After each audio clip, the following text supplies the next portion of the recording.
Hello, everyone, and welcome to the Literacy View. We have a very special guest with us today. We have Dr. Richard Gentry. Hello, Richard.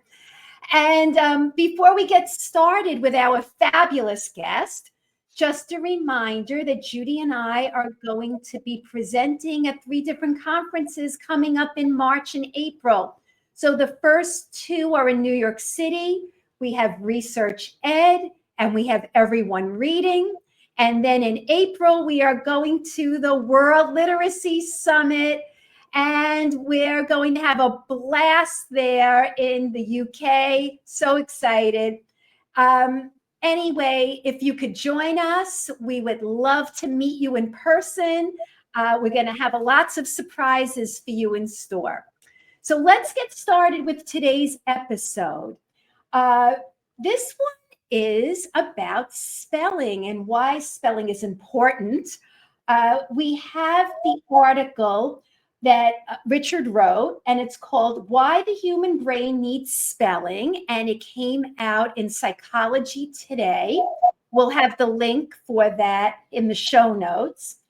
And let's hear a little bit about Richard. So Richard Gentry is an internationally acclaimed author, researcher, and educational consultant known for his groundbreaking work in education on topics such as early literacy, best practices for reading, writing, and spelling, and dyslexia.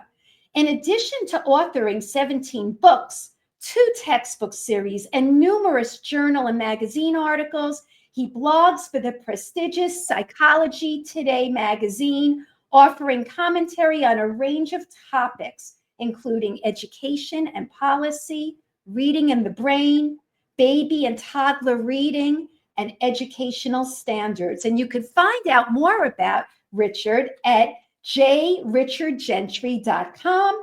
And his latest book is Brain Words in the 2nd edition. And there's the book. I want an autographed copy, Richard. And, it's in its 2nd edition, and you could learn more about that. We'll have the link in the show notes as well. So welcome to the Literacy View, and we're going to get started.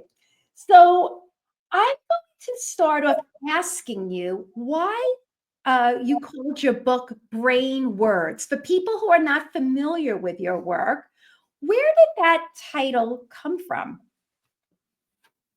You can unmute yourself, Richard.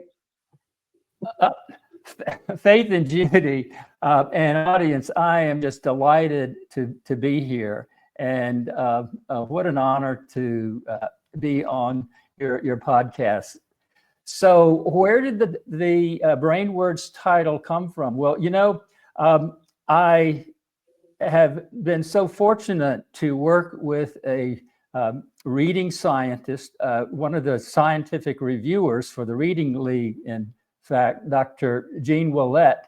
And the story of how we met is kind of how we ended up with the Brain Words title. So I'll tell you a little bit about that. I was reading a not Psychology Today, but a developmental psychology article, and it was done by Gene and his colleague, and they had tracked 160 kindergarten kids from kindergarten through the end of 1st grade, and they used my research and others, including Linnea Erie's, in invented spelling, and they tracked those kids through the 5 phases. And at the end of 1st grade, those kids, having experienced writing in invented spelling, were better at phonemic awareness, better at phonics. They could spell better and they could read better. And it was all a result of developing over time in English. In English, it takes typically 2 years for kids to go through the 5 phases. And what they develop are images in the brain of spelling words that connect automatically by the end of first grade, if things are working normally, connect automatically to the words in their spoken language, including the sounds of the words, the phonology, and including not only the sounds, but the what they're doing, they're mapping the vision on the page with the visually, they're mapping the words on the page. They're decoding or encoding the words on the page and connecting to their language with these spelling images or brain words that are located in the left hemisphere in an area called the word form area or the letter box. And that I was really thrilled that Gene and his colleague, Gene, by the way, I don't know if I mentioned it, he is a Canadian research scientist, but also a linguist. A thing that brought us together and made us connect in a very powerful way, I think, is that we both spent a lot of time with children. He just doesn't spend all of his time in the research lab, but he goes out and works in the school with children, and I've done that for decades.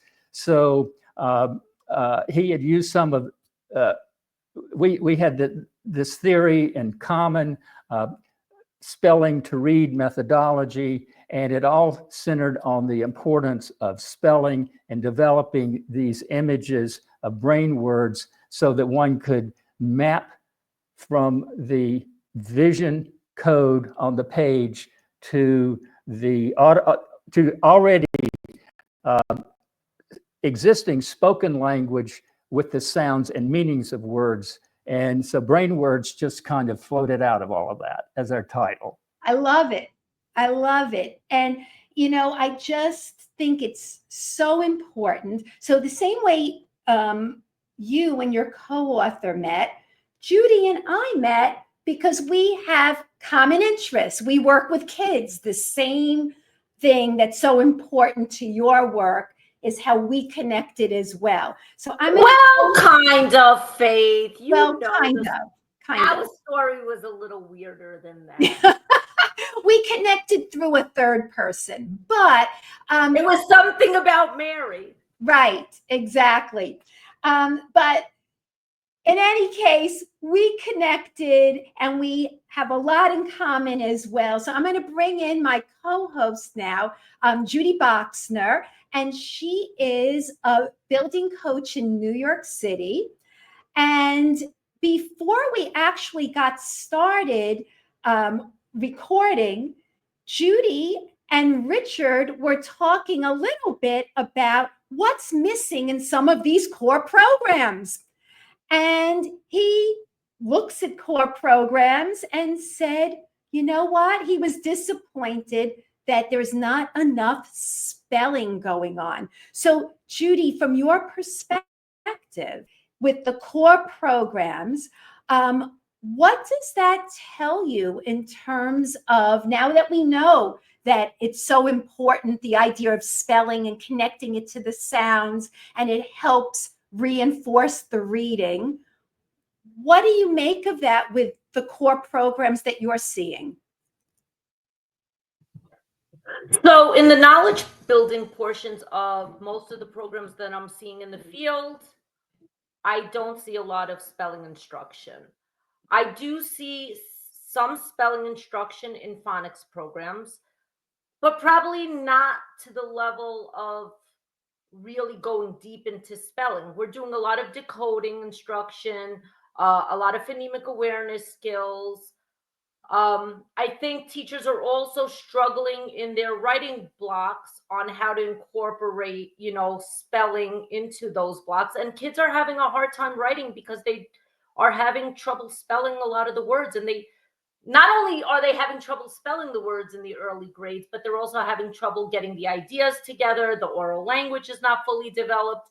And I think a lot of teachers shy away from spelling instruction and will very often have kids copying sentences or giving them sentence stems rather than actually having kids learn the craft of spelling. Now, I wanted to know Richard's opinion. Would you say a program, and I don't usually name programs, but I'll name a program like Foundations or UFLI or what other phonics programs are out there? There's a ton of them. Would you say that those programs would qualify as a spelling program in your opinion, or do you feel that in K-2 or in 3-5 that they need something more intense that focuses more specifically on spelling rather than all those pillars of instruction? Well, I think they're going to need something that focuses more intently on spelling. And here's why.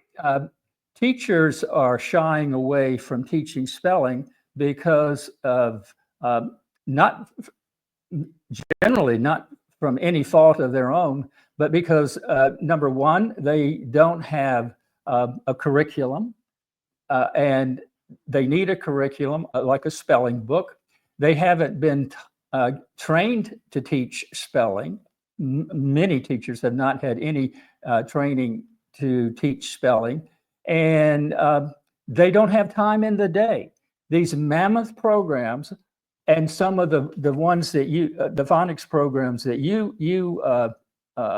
mentioned are taking up so much time in the day that they don't have time for children to write, and that they don't have time to spell. So I wanted to bring a couple of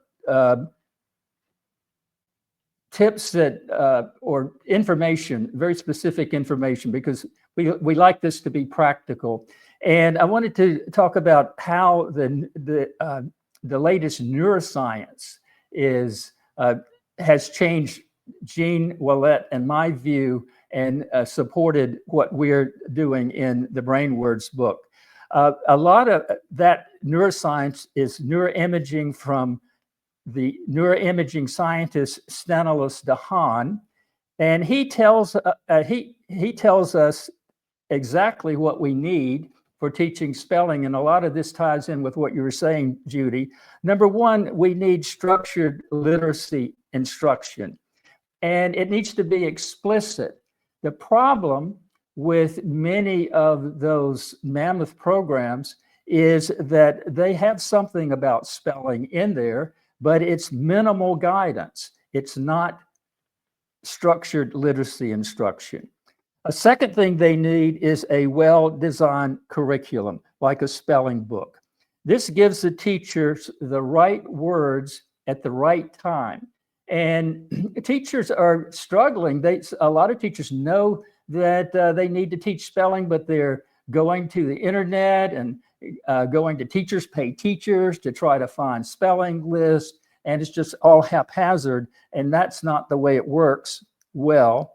Number three, children need active engagement with spelling, and that is when beginners are in kindergarten and grade 1, active engagement would be something like doing invented spelling and moving through the 5 Gentry and others and Erie phases of invented spelling. And when kids are in grade 1 and above, they need a pre-test at the beginning of the week. That a pre-test and self-correcting that pre-test is what is meant by active engagement. And that requires feedback from the teacher so that the child can self-correct. Another thing that requires is time, but not too much time. The problem with some of the phonics programs is that they spend too much time, and what reading scientists like Louisa Moats suggest is about 20 minutes a day.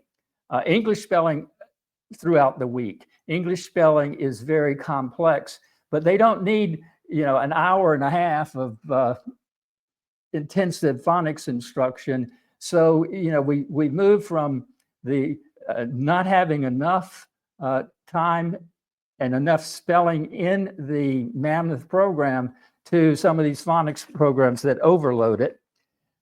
Another thing that's needed according. Richard, I'm sorry, could I just jump in a second? May I Surely. just jump in?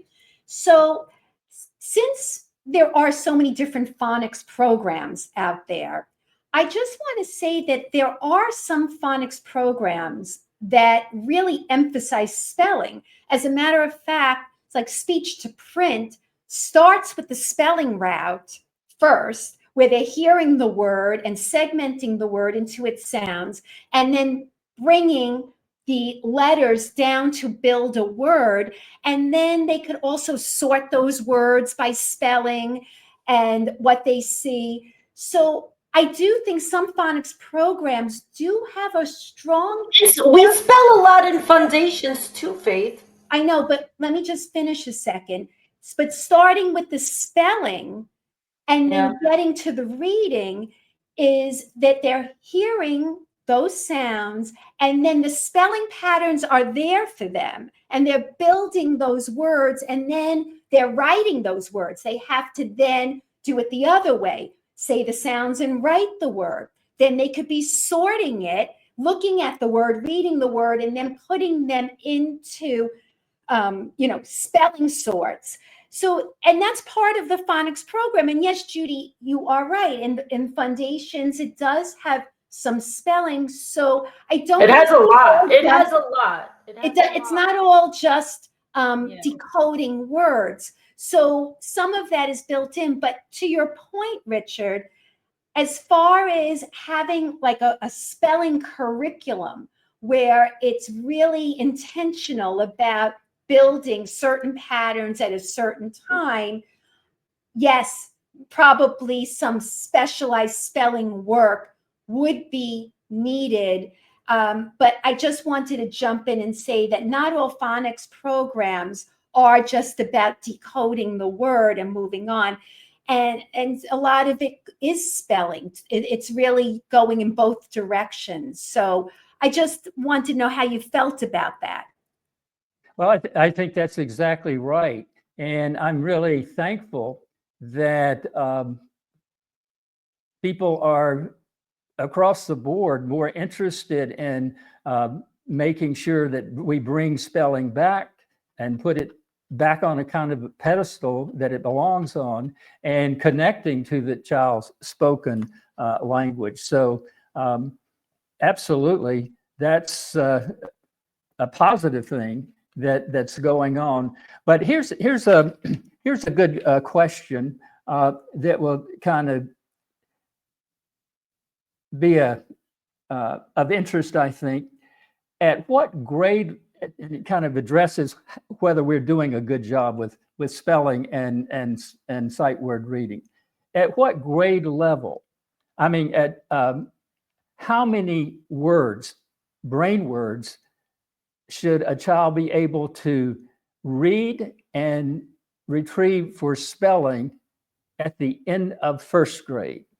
If they, neuroscientists tell us that 90% of kids should be able to read proficiently if they have curriculum and teachers who are doing structured, teachers who have been trained how to teach, and if they have the resources that teachers need. So again, here's my question, and Faith and Judy, you can share this or not tell us what you think your answer is, but how many kids, how many words, how many brain words would we expect kids to have at the end of first grade?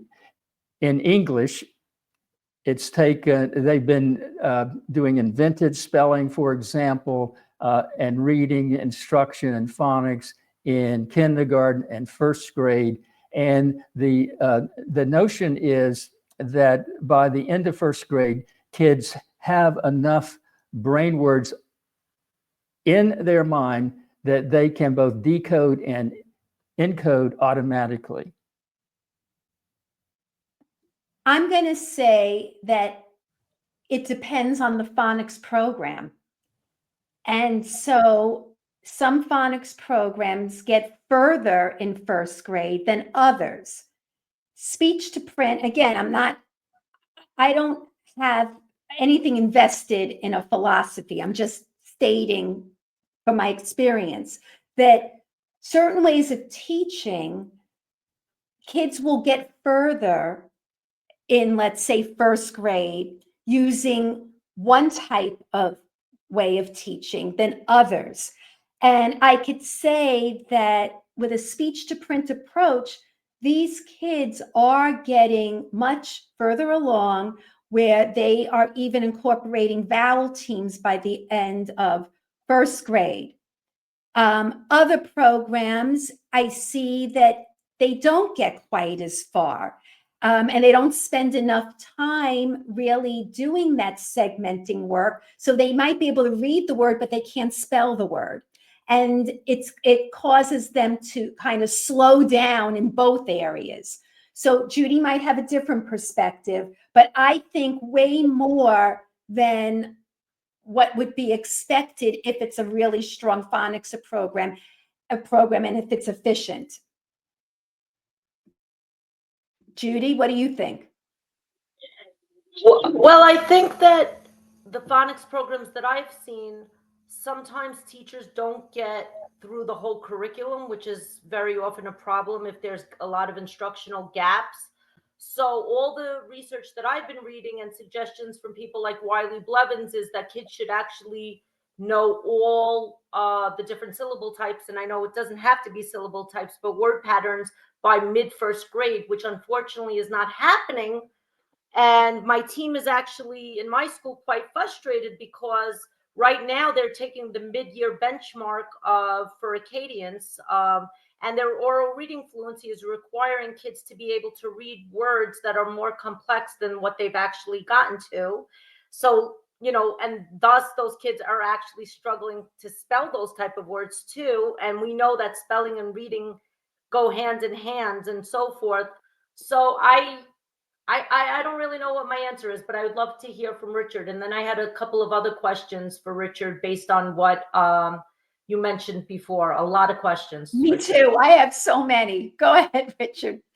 I think we can have a busy night. Well, I think you both. We're getting busy with Richard. Fun. I think both of your responses were exactly on target. The expectation is that by the end of first grade, with a program where the teacher has a curriculum, maybe a spelling, research-based spelling book, the teacher has either been trained in how to teach spelling and phonics and phonological awareness, or and the teacher has again, according to Moats, about 20 minutes a day, each day of the week for teaching spelling. At the end of first grade, a kid should have about at least 300 brain words, or words that they recognize and spell automatically.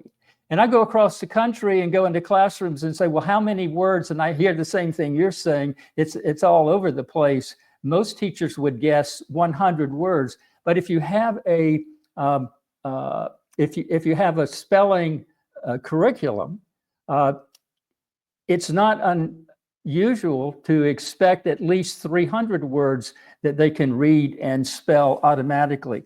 And I love that you mentioned the 6-syllable types, because absolutely, those are the kind of sound to or decoding words to print that the patterns that are being taught in a good spelling curriculum or phonics program. So we're certainly on the same page here. So Richard, talk to us a little bit about the invented spelling. So my God, Faith, that was one of the things I was going to yeah. That that is funny, Faith. That is funny. That was one of them. We are in sync. Wait, I'm gonna just put this out there. Invented spelling, and then after we need to talk to him about spelling tests. Okay, Faith? Okay. All right. But let's start with invented spelling. So I taught first grade. Judy's an early childhood person. I know the value of that invented spelling. Um, Here's the thing that I think a lot of people have difficulty with. When do you correct a child? When do you teach conventional spelling? So if you go from invented spelling, and you're hoping they make that transition, but they have to be corrected at some point. You have to show them, the right way to spell a word. Do you do it with only 3 words? Do you do it with all the words? Do you wait? Do you jump in? What are your thoughts about invented spelling? Because I'm sure a lot of people want to know how to handle that. Well, invented spelling happens in phases, but these are two things can be going on at the same time. Kids can be encouraged to write and use invented spelling, but beginning in first grade, they should be in a spelling curriculum or that they're learning to spell words correctly. So it's really not, you do the invented spelling and you get to a point where you start teaching spelling correctly. You're going to actually start modeling correct spelling even in kindergarten and the first half and second half of kindergarten. Kids are going to be building brain words, some words that they can spell correctly.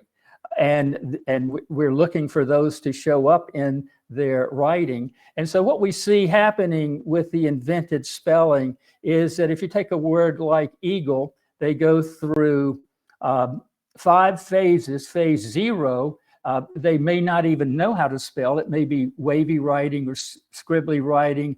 In phase 1, they may use random letters. They don't yet know how to match letters to sounds. By the end of kindergarten, though, they should be moving to phase 2, where some of the letters that they're using match to the sounds that they are inventing in words.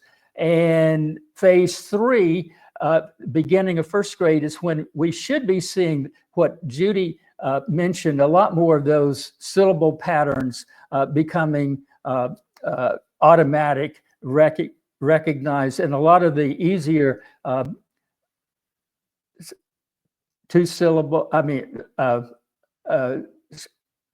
closed syllable and short CVC syllable, and in first half of kindergarten, first half of first grade, E-marker pattern should be, all of that should be showing up in their writing, and they should be able to read those words. By the end of first grade, a word like eagle, they may not spell it correctly, but they will be using consolidated patterns, syllable patterns like E, G, U, L. And then we continue to teach spelling explicitly in all the grades beyond that, because those words in their spoken vocabulary need to be words that they are turning into brain words that they can read and spell automatically. So just, and Judy, I promise you'll ask about your test. I just want to clarify in my mind. So what you're saying is they should be responsible. They're accountable for the words that you've taught if it's in a spelling curriculum.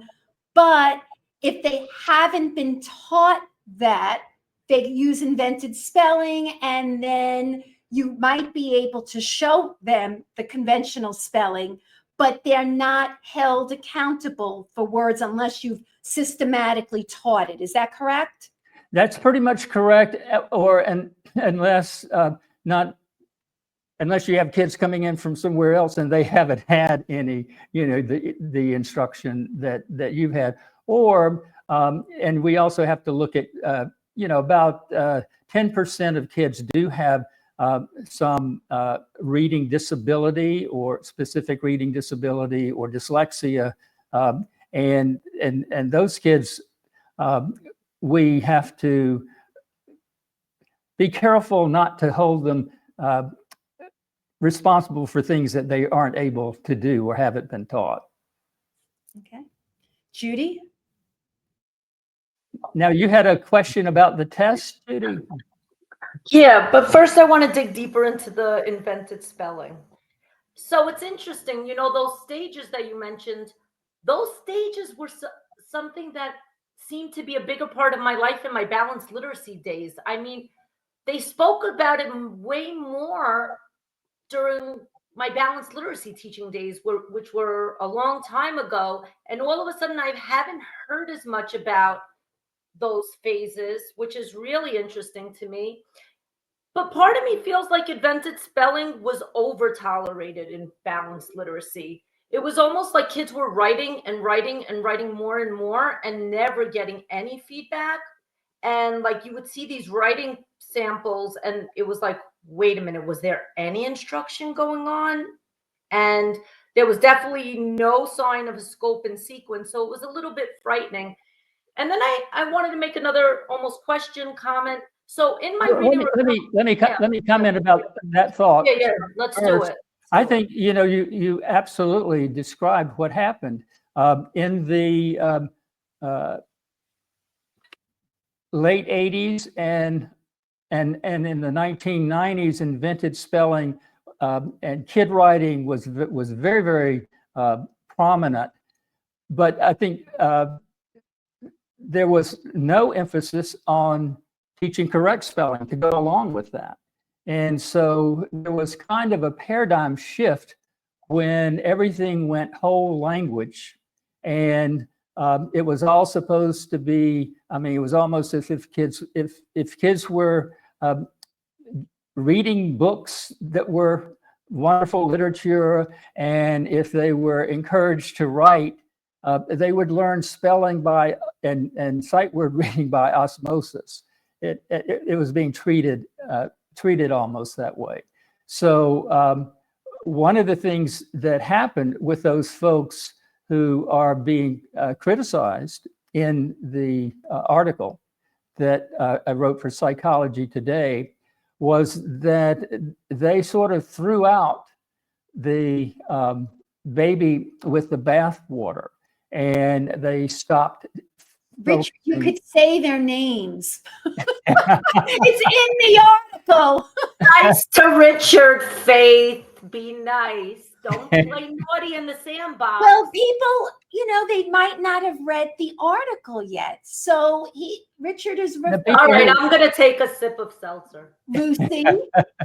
And well, we're talking about the whole language gurus. I can't wait till we talk about this more, because I want to hear what Richard has to say. And then I want to directly mention something from my reading recovery days connected to spelling. Good. So we're talking Lucy Calkins and Fountas and Pinnell, the spelling gurus, and we're talking about publishers who stopped publishing spelling books and put all of their emphasis and marketing into these mammoth reading programs that left spelling out. Or in many cases, they would tack on a weekly list. But in my review of Houghton Mifflin Harcourt Into Reading, grade 3, 2022 edition, they have a spelling list. But what teachers are supposed to do, they have a recommended time for the spelling list, and it's like 20 minutes for the whole week. I mean, we're needing 20 minutes a day of spelling instruction for a language like English. And beyond that, they do syllable sorts that are often nonsense. It's Wait a minute. Faith, I think he said nonsense, and I think Richard just kind of called BS on something. Oh, I think he did too. So, Richard, you don't have a BS button, but let's call BS on the idea of 20 minutes a week on spelling. Come on, Richard, say it. BS. 20 minutes. Are you agreeing with that or not, disagreeing with it? I'm agreeing with you and calling BS on the practice that they have in these core programs. Absolutely, absolutely. You had me a little scared for a moment. God, poor Richard. All right, Richard, so I want to say something. So I think tonight, recording with Richard, I learned about the new dirty word. It's no longer fidelity. The new word is what? Mammoth programs, the big M word. But anyway, so I wanted to mention something about my reading recovery days. Yes. So one thing that we did in reading recovery, and I want to know how you feel about it, and I still actually incorporated, is we actually did prioritize spelling. It didn't follow the scope and sequence enough, but when we were doing writing with our students after we read a book, we used something called cover-up tape. And when kids would make mistakes when we were writing, it was almost like interactive writing. And if a kid made a mistake, we would have a whole discussion about, okay, this should have been a capital, or this should have been a digraph, or this should have been what sound do you hear at the end of the word. We would cover it, and then the child would be able to make their own correction with the provided feedback. I thought that was extremely powerful because it didn't let the brain habituate doing something wrong. Because in my opinion, and I'm not a scientist, I'm not a researcher, and I'm certainly not a psychologist, but I feel like very often teachers allow kids to do things wrong too often, and that if you do something incorrectly too often, it habituates bad patterns. So that was one part of reading recovery that I actually really appreciated. And I think it was great also because some kids love to always erase, and it got kids out of the habit of erasing. And sometimes it's a nice tool to use. Like, say a kid is writing in the class and you don't want them to erase every second. So now they could write, then they could come back to you with their paper. And now you could have an editing conference where you could use the cover-up tape and the child could actually make their own self-corrections without sitting there. Because I have a lot of students that I work with privately. They spend half the session, because they're so anxious, erasing all the time. So I just wanted to know your thoughts a little bit. I actually appreciated cover-up tape for many reasons with many of my students. Well, I think that's cover-up tape was a great idea, and the way you were handling it, you're there to provide the feedback that they need so that they can self-correct. But the problem with that is that it would be, if without a curriculum and a specified time in the day, it's kind of haphazard. You have a whole class of kids. Right. And that was with the kids one-on-one that I was working with, or in Yes. a small group, or in an interactive a small group lesson or something like that. Okay. But still, you would, even working with a small group, 1, 2, or 3 kids, you would need, I think, to best cover the kind of instruction that's supported by research. You would need a curriculum that made sure that, I mean, what kind of syllable patterns are you working on this day or that day, instead of just skipping around. Some of the words that you might be working on with the tape might be multisyllabic words that are. No, so obviously I would be strategic, though. I would think about my scope and sequence and what would be prioritized at that moment. You know what I mean? Based on my scope and sequence. I think it's all about being intentional. But like, the hard part is, like, people will sometimes say, the balanced literacy days didn't have anything, and there was no attention to spelling. And there were pieces that, when I was working with Elkonin boxes and sound boxes and so forth, it was mindful of spelling. And I think that I've evolved at a much deeper level, but I think that those pieces of training were a powerful part of my training. And I still stand proudly thinking that I'm pretty strong in terms of writing instruction because of my former training. Now, did it follow a scope and sequence? Absolutely not. But all of those that you just mentioned, Elkonin boxes, All of that, when you read the BrainWords book, you'll see that all of that is incorporated into the recommendations that we make for taking research into practice in the classroom. So you're totally right. We're not, that's what I mean, but we're not throwing, that's good stuff out. We don't throw out the baby with the bathwater. So there's a lot of. All right. So back to Wait, I just have a question. No, come on, No, I'm jumping on this because this is important. So, Richard, in your article, you mentioned about building memory, that the spelling helps to build memory of the word, right? It's that process of writing it and spelling it. You get to know it so well that you could then read it automatically.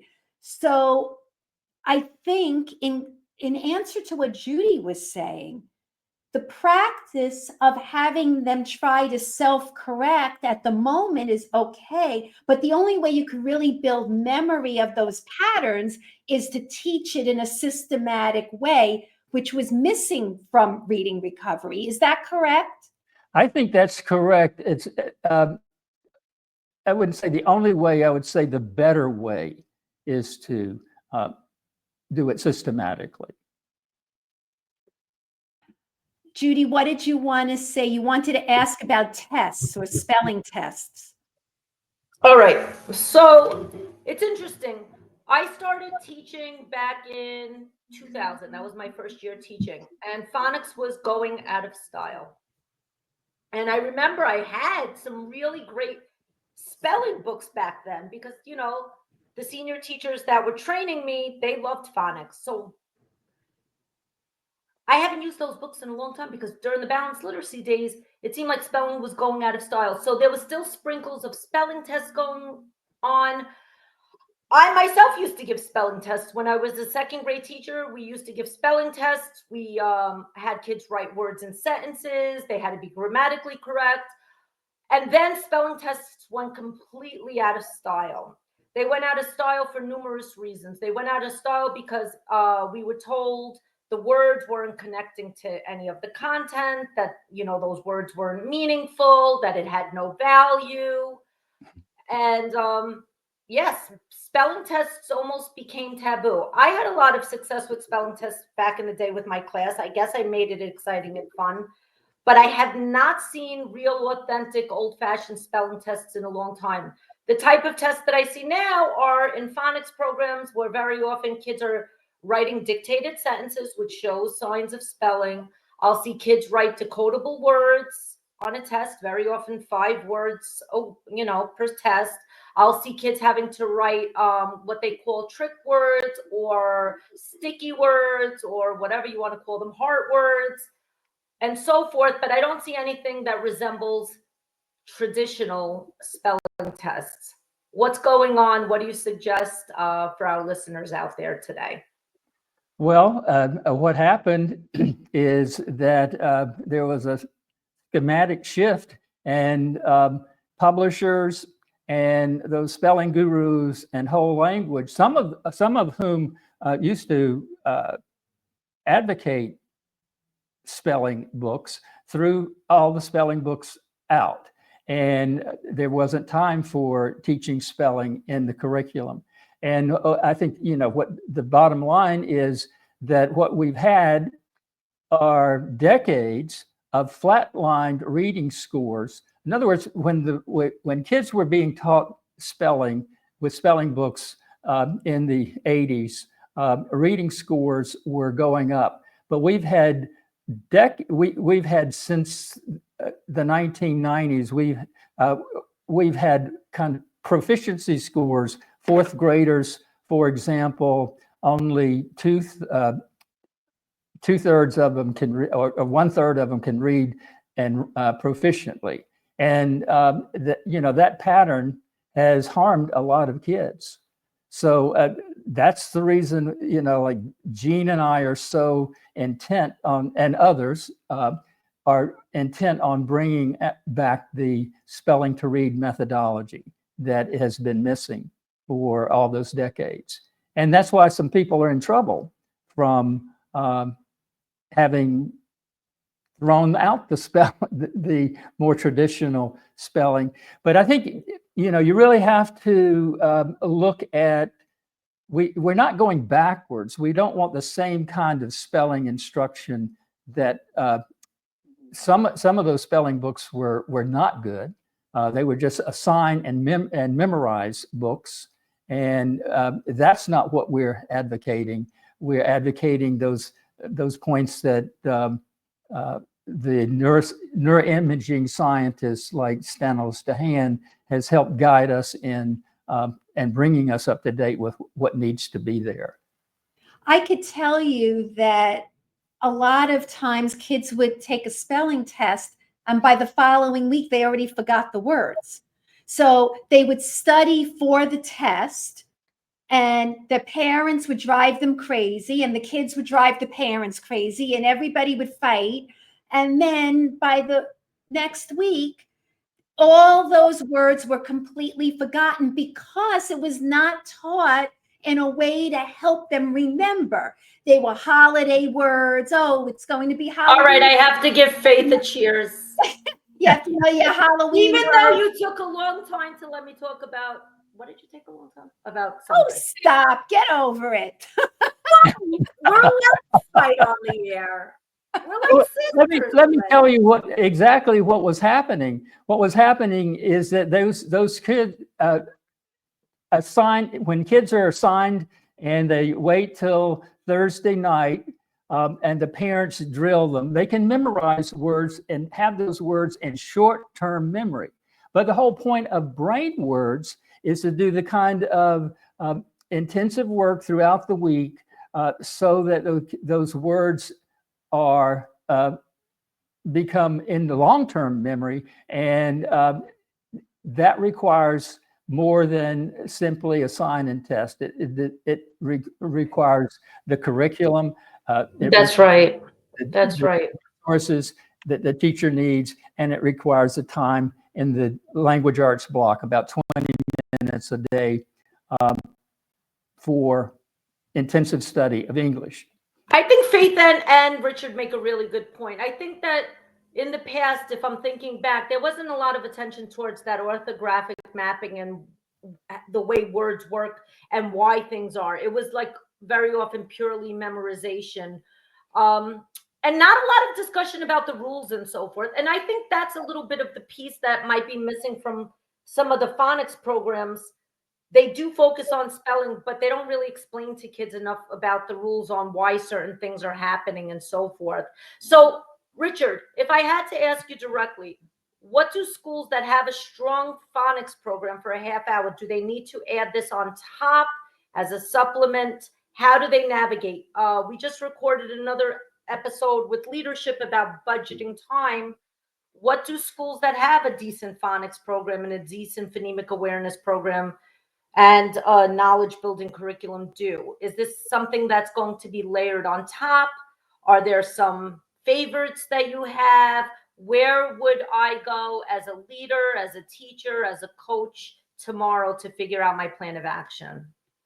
Well, I think the first answer is that if 90% of your fourth graders are reading and spelling on grade level, then keep doing what you're doing. So, whatever you're doing is working. If, 90% of your entering second graders have about 300 words or more that they can read and spell automatically, and if they know those 6 syllable types, and you see, you have to keep revisiting in a spelling curriculum the 6 syllable types as kids go up through the grades, because the words, it's the same syllable types, but the words that and multisyllabic words that they're using are more are getting more complex. So one thing that we do is we do something like an informal reading inventory, but it's an informal spelling inventory. And you can, I have them on my website, and we have we talk about that in the Brain Words book. And you can, kids should be learning, beginning in first grade, roughly 20 new words that they can read and spell automatically each week. Now, they're going to be learning a lot more than that if they are readers and writers, but a starting point is 20 words per week. And what we do in creating a research-based spelling book is that we look, and one that, of course, I'm the author of is Zaner Blosser's, has a brand new Spelling Connections research-based spelling book. And in the back of it, there is a spelling inventory of the sample words. They're going to get 20 words per week, but we're adding on to what they already know. So roughly, they should know about half of the words in the list already, if it's at the appropriate grade level. And so that's why I'm saying 10 words a week will, and then including in that are teaching morphology, teaching word prefixes and suffixes, Greek and Latin roots. English is so complex, and teachers, you can't just have it all in your head unless you're a very gifted person. You really need resources that make it easier and to teach all the complexities of English spelling. Did you watch or listen to our episodes with Pete Bowers and Danielle Kohlenbrander? I did not. Well, then you have to, because now that you're becoming a fan of the Literacy View, you have to go back and watch or listen to our morphology episodes. Oh. Because we had Dr. Danielle Kohlenbrander on and Dr. Pete Bowers on separately, both talking about the importance of morphology and spelling. You're going to love it. Absolutely. And you have to include morphology. I mean, from the very get-go. For example, even in kindergarten, kids are learning word parts like how to make cat into a plural by adding an S. So all of these aspects of how English spelling works have to be included in a good resource for teaching spelling. Richard, in your article, you talked about your own dyslexia. And I thought that was fascinating. And you mentioned in the article that people with dyslexia do not have a complete spelling representation. Could you talk a little bit about that? Because we have parents out there with children who have dyslexia, and obviously spelling is always much harder than reading for kids with dyslexia. And I love that you come right out and talk about your own difficulties and your own spelling challenges. Could you maybe talk a little bit about that? Sure. Let me tell you a little bit of my story as a dyslexic. I was a sophomore at the University of North Carolina in a Shakespeare course. And the professor gave out, I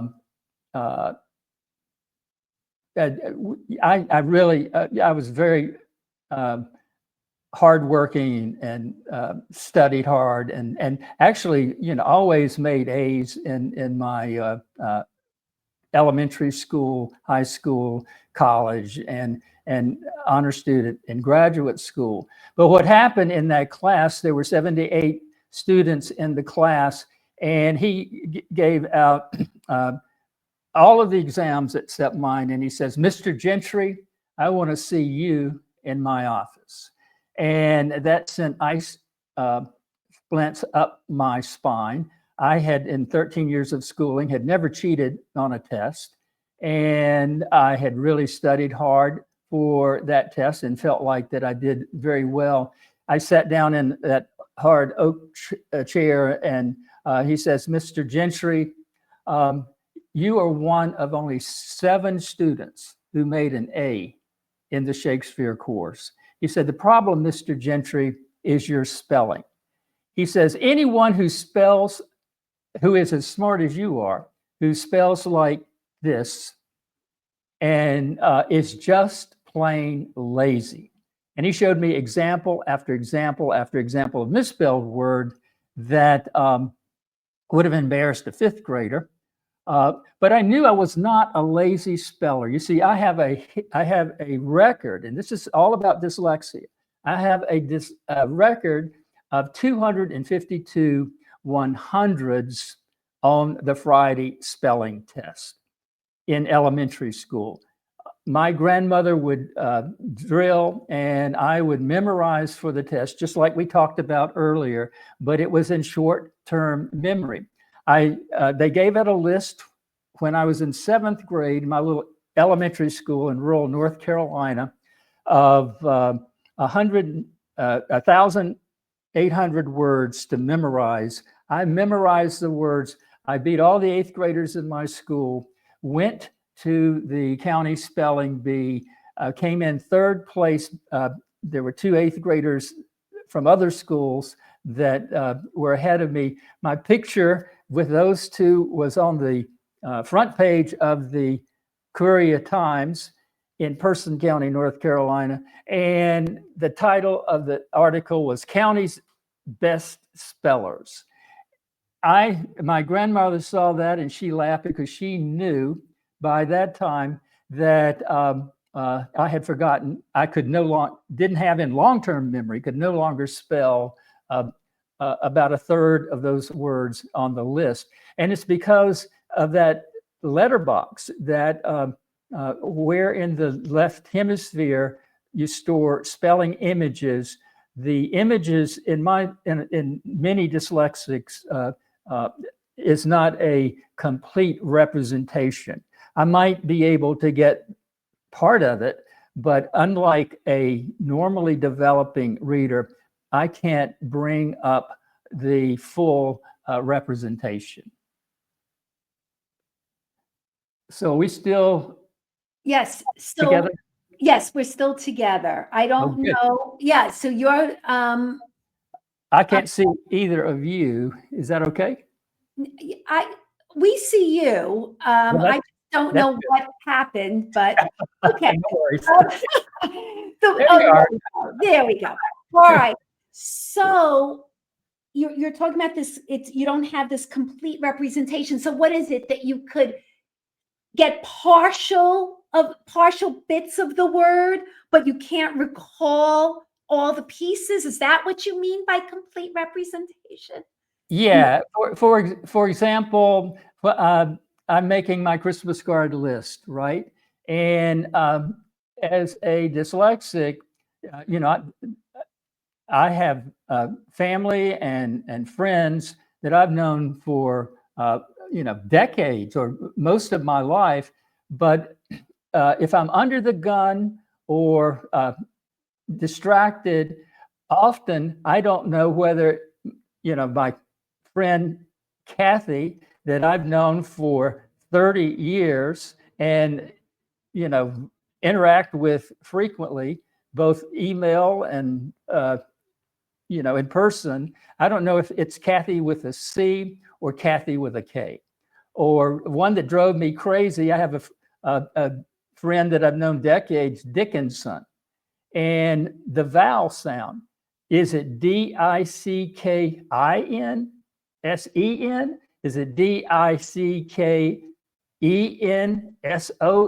There are all kinds of iterations that as a dyslexic, it's very frustrating. I'm not, I have to look it up to make sure that even this, person, and it's often that way with retrieving.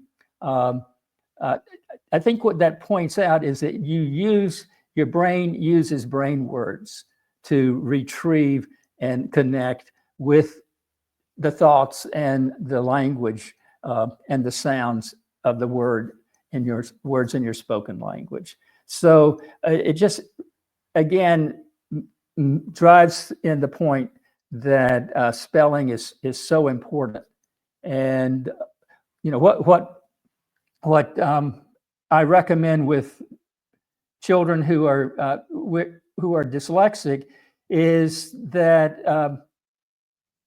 if kids have been taught and have had a spelling curriculum, by fourth grade, a teacher would expect the kids to proofread and correct most of their own spelling. That would be a reasonable expectation. But if a kid is dyslexic, then what I recommend is that the teacher become the child's editor and get the child in the build what I call spelling consciousness, and get the child in the habit of making sure if something's going public that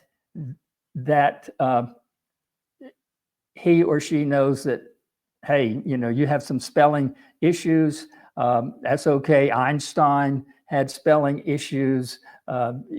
Many famous people and successful people are just like you, but don't treat it as so much as a disability, and think of it as a difference, and being conscious of that, because people will misjudge you by your spelling. You don't want a kid getting into high school and writing who is dyslexic, and writing sending off an essay for college entrance, and the first thing they'll do is throw it out if it has spelling errors in it. And another thing in the Psychology Today article is the importance of a whole new avenue of thinking about dyslexia, that in some contexts, dyslexia can be seen as it's a different way of thinking, and there's some gifts of that may more use of the right hemisphere, for example, for thinking out of the box. Many dyslexics are good at architecture, because instead of visualizing things in 2 dimensions, they can visualize in 3 dimensions. Many athletes, for example, a high proportion of athletes are dyslexic, maybe because it's connected with hand dominance, right and left orientation. A lot of them, a painter who can paint with both hands, or a basketball player who can lay up with both hands. We're finding a higher proportion of dyslexics in those groups, and not surprisingly, a higher proportion of dyslexics in prisons, and that has to do a lot with kids who are struggling in school, who have just given up, and they drop out, and so it's a really powerful connection to think about, not just thinking about dyslexia as a disability, but think about all of us have strengths and weaknesses, and it seems that there is new research coming out, especially in neuroscience, that at least a line of research that suggests that many dyslexics have special ways of thinking, and that it enables them to be very, very successful in areas like entrepreneurship, thinking out of the box, architecture. It's very interesting to follow that line. Judy, do you have any other questions? No, Richard's been really great. He's answered all of them for tonight. I just had one last thing. In talking about how kids pull words from that letterbox, right, from their memory, what if they don't have the spelling of a word? Do they then dumb down their writing? Do you find that kids will choose words that they can spell even if they have a higher vocabulary. I've seen that, at least the kids I've worked with, when the spelling is weak and I want them to write something, all of a sudden they're choosing words that are very simplistic because they don't have the spelling to match their intellectual capabilities. Absolutely. And that's, you know, it's so sad to see that, you know, the child is likely given up. He doesn't want to be criticized for his or her attempt at writing. And, you know, rather than getting a paper back that says, you know, you need to spell better, well, they already probably know that, you know, especially if they're a struggling speller. So absolutely, that phenomenon is one that, you know, we see every time we go into classrooms. You know, it's the one thing we didn't mention, Faith, the role of technology in spelling. Is spelling still as important with all the AI tools that are out there? I know for reading, spelling has a very intricate connection, but like, I know before you mentioned like sending out a resume and cover letter, you could get AI to fix it and edit for readability. So what role do you think technology is playing, and assisted technology for students in terms of spelling? And that's my last one. Well, I think, you know, technology is wonderful. We all use, you know, think about how we have changed as writers using technology. And I use it all the time, but it doesn't replace the human brain. And I still, if I'm writing a Psychology Today article, I still know that I can use technology to spell check, but there are often words that my computer can be very stupid and put the wrong word in there in place of the correct one. So AI is a whole wonderful unknown new frontier, and I can't wait to see where it's going. And I don't think we'll know for a long time, but it's going to change all of us and change the world, change how we think, probably. So you know, it has good applications and some that are kind of scary. Well, thank you, Dr. Richard Gentry. Thank you. We are so Thank you. thrilled that we finally had this conversation.